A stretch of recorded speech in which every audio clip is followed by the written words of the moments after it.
Good morning to everybody, but especially good morning to Oliver Bete, CEO of Allianz. We are your guest and you're our host, and we had a wonderful evening and dinner here in the house, top of the roof. And thank you very much for hosting us. It's a really great signal of supporting the transatlantic relationship. And a very warm welcome as well to Clark Price. He had a difficult job during the last years because he was the highest representative of the United States in Germany. Imagine we had 3 years no ambassador in Berlin. But he did it in such an excellent way that I thought myself, why they brought us now a new ambassador? Everything was fine with you. So thanks for the support in very difficult times. Thank you very much. It was wonderful to meet with you. And then, of course, special welcome to our partner organization. I don't know if times of gender I can say sister organization. It's better than brothers organization.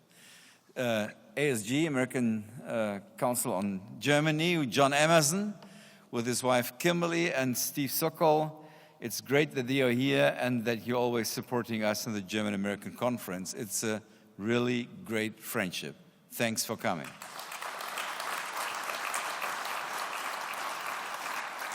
And then, dear members of the Atlantik-Bruecke and ACG, ladies and gentlemen, the German-American Conference at the annual conference of Atlantik-Bruecke in cooperation with our American sister organization ACG is always a special event.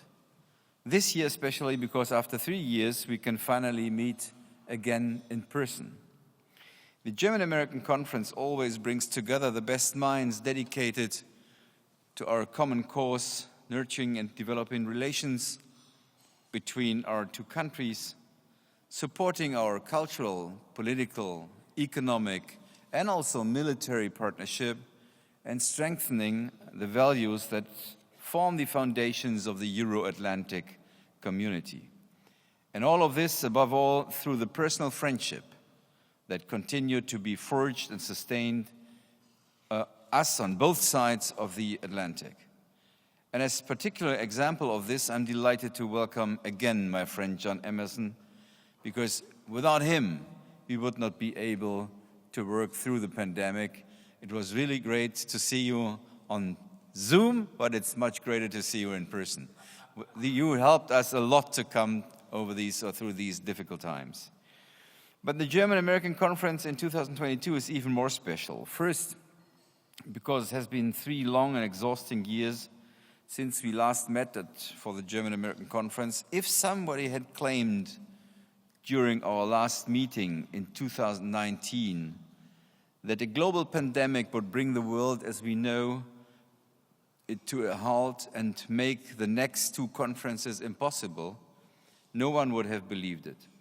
The scale and impact of the COVID pandemic that broke out in 2020 is still not fully understood, and it's far from being under control. So the simple fact that we are here together in a room, shaking hands and looking each other in the eye, seem a small miracle. It's also a relief because after 2 years of video conference, I think we can all agree that you can't Zoom trust. Trust is at the heart of this year's conference. It's essentially to our German-American relations. It's also why our partner, Allianz, commissioned a survey on the state of trust. Mr. Bete will speak about that. I'm not taking much away from the presentation of the results when I say that the survey results can serve to strengthen trust in ourselves. Second, because German-American relations, partnerships and friendships have regained strength. When I think about the outlook for our partnership that we had in 2019 when we last met for this conference, it seems like a difference between night and day. On the top level at that time, politically, you could get the impression that there were 2 adversaries facing each other. Trade conflicts, uncertainties about NATO, and mutual distrust were the order of the day. With the election of US President Joe Biden, the transatlantic partnership was renewed, and in a view of a common challenge to the Euro-Atlantic alliance posed by the Russian war of aggression against Ukraine, the earlier conflicts now seem as if they have fallen out of time. For us Europeans at least, it shows once again that there is no desirable alternative to the alliance of democracies on both sides of the Atlantic. Dear friends, but the fact that we are together in a conference center is not the only miracle that our being together here in the Alliance Forum makes visible. The second miracle is very much embodied by the two host organizations of the German-American Conference, the American Council on Germany and Atlantik-Bruecke. As sister organizations, we are celebrating our 70th anniversary this year. And remember, a few years after bitter enemyship, war, and genocide, there were people who had the courage to overcome these past experiences, to try to turn former enemies of war into partners and friends. What a great idea very soon after the Second World War. And this despite the fact that they were among those who were persecuted by the National Socialist tyranny in Germany, and that many of their friends or relatives were among the victims. As an example of this, I would like to remind you of just two of these courageous people, John McCloy and Eric Warburg. The fact that this courage led to success and that today we come together as friends and partners as a matter of course, still seems like a great miracle in retrospect. After the war, the future of relations between the United States and Germany was uncertain, but I suspect hardly anyone would have placed their bets on a relationship that can best be described today as a deep partnership between democratic countries, born of mutual trust and respect. It took not even one generation, not even a human lifetime, to move from bitterest enemy and murderous hatred to such a tremendously successful and far-reaching friendship and partnership as we have now experienced for so long. I don't think that back then, 70 years ago, anyone believed that this would be possible. For me, especially in view of the monstrosities of war that we are against experiencing in Europe, this is a great sign of hope. What can succeed when people really want it, and if they're given the opportunity to do this? The German-American friendship is proof that a better future is possible, ladies and gentlemen. The present, however, shows us that peace and partnership, unfortunately, cannot be taken for granted, even today. This is the third reason that makes our conference this year so special and important.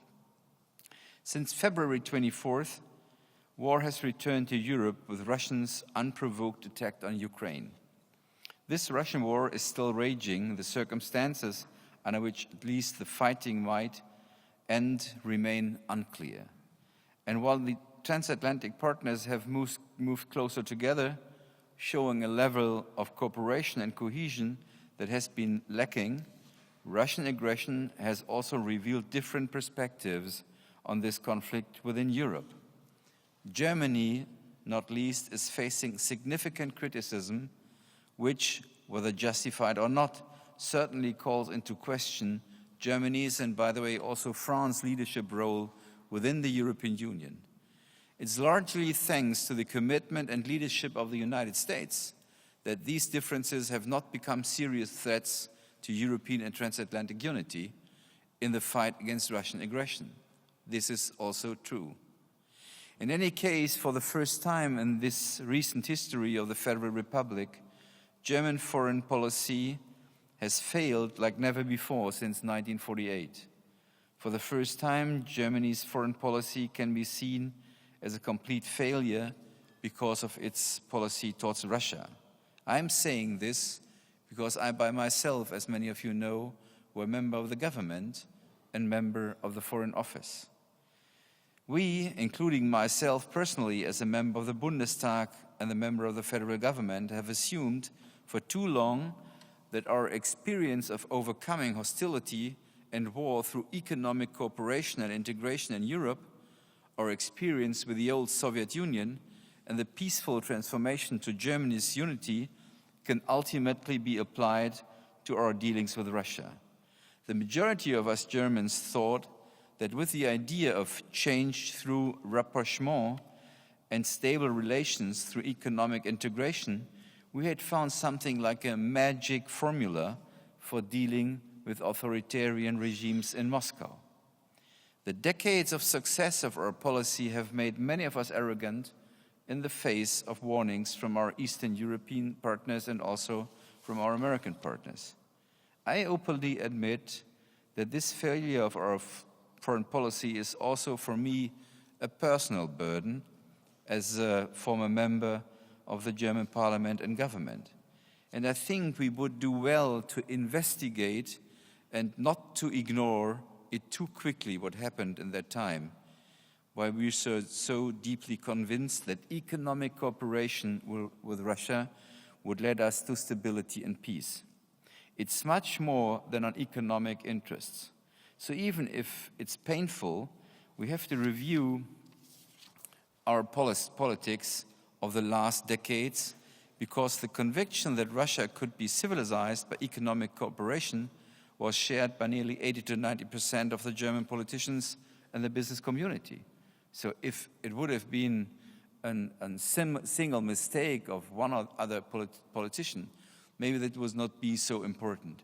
But we have to discuss it because a broad majority in our society thought this would be the right way, and that we ignored the warnings from our Eastern partners and from the Americans. I think to learn the lessons is maybe the most important responsibility for us to do so. But we have to learn it's not economic success that's the currency in Russian politics, but pure power interests. Russia is willing to pay sanctions like a kind of superpower tax. That's the perspective of the Russian president. Geopolitics beats geoeconomics.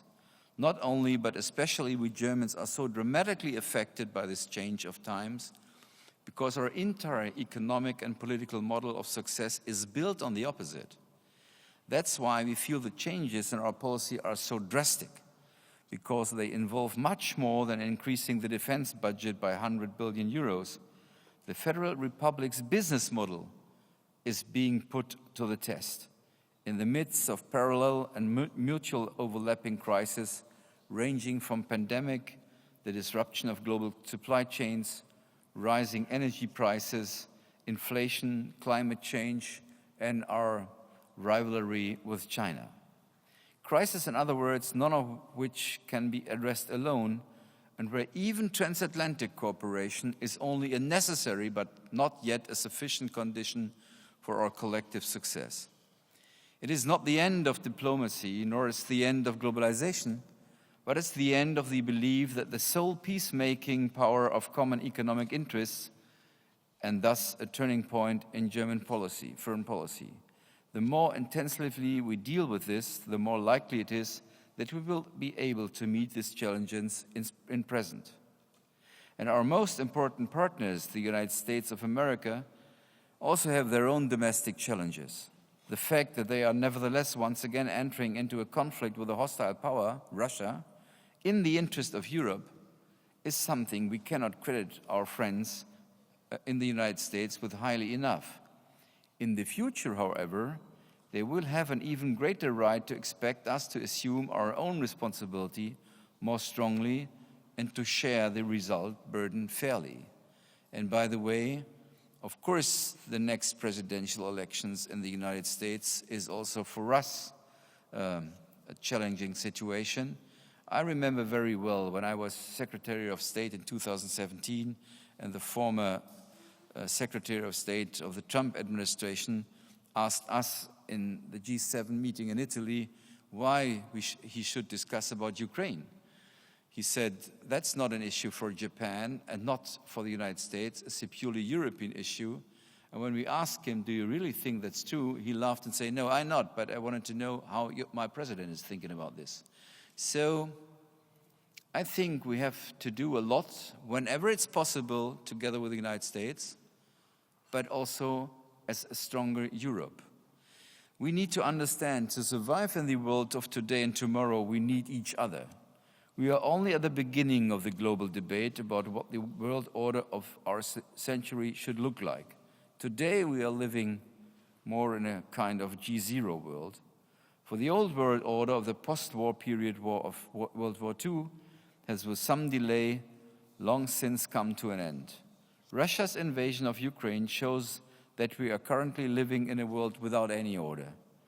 It's still unclear what the new order will look like.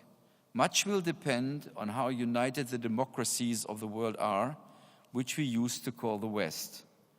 This never meant, by the way, a geographical term, but always a common normative idea that every human being is born free and that his or her rights of freedom may neither be granted nor withdrawn by a state.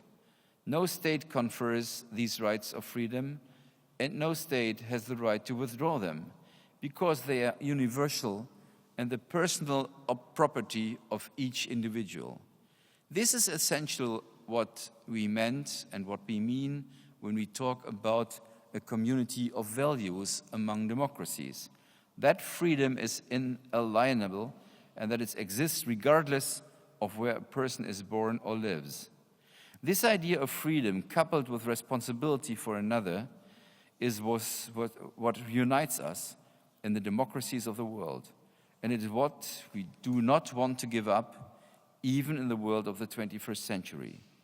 So there's a lot at stake. We probably have a decade of peacelessness ahead of us. That doesn't mean that we will necessarily enter a period of constant wars, such as we're currently experiencing in Ukraine, but uncertainty, instability, unpredictable dynamics, disinformation, and conflict will characterize the next few years. To survive in this time of growing uncertainty, strong alliances are needed. The game of bowling alone is dangerous in the 21st century for Europe as well as for North America. We must never allow ourselves to feel that this partnership is not worth the effort it takes to remain vibrant, innovative, and fit for the future. The German-American Conference is a small contribution to this. I think this year's program gets to the heart of the challenges we are faced very well. We could not have asked more competent panelists and speakers.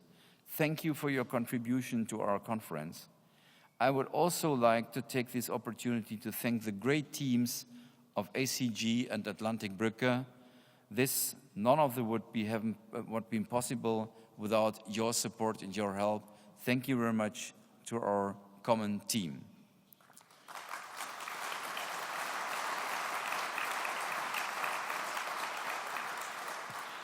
And again, we are grateful to our partner for this year's conference, Allianz, for hosting us in their wonderful facilities here at the heart of Berlin, and for being a great supporter of German-American friendship. Allianz not only provided us with a venue for our meeting, but also, as I said, conducted a survey as results of which we will inform much more of our debate on German-American relations. One finding I found particularly interesting, I would say it again because for me it was surprisingly, that these generations which never experienced the Second War or the Cold War, that a vast majority of this generation thinks that the best times of transatlantic partnership is just to come. So I think this is a very strong signal of hope. So we should strive to build a better world again with confidence and trust in our relationship. We have every reason to do so. Together we are the largest economies of the world. We are resilient, innovative, and liberal. Our diversity and pluralism are our strength, not our weakness. We believe in partnerships and not dependencies. We believe in the rule of law and not on the rule of power. I look forward to the great American-German conference, and again, I thank our friends from the ACG to organize it in Berlin. It's always great to do something with you together for our friendship and partnership. Thanks again, and now, Clark Price, the floor is yours.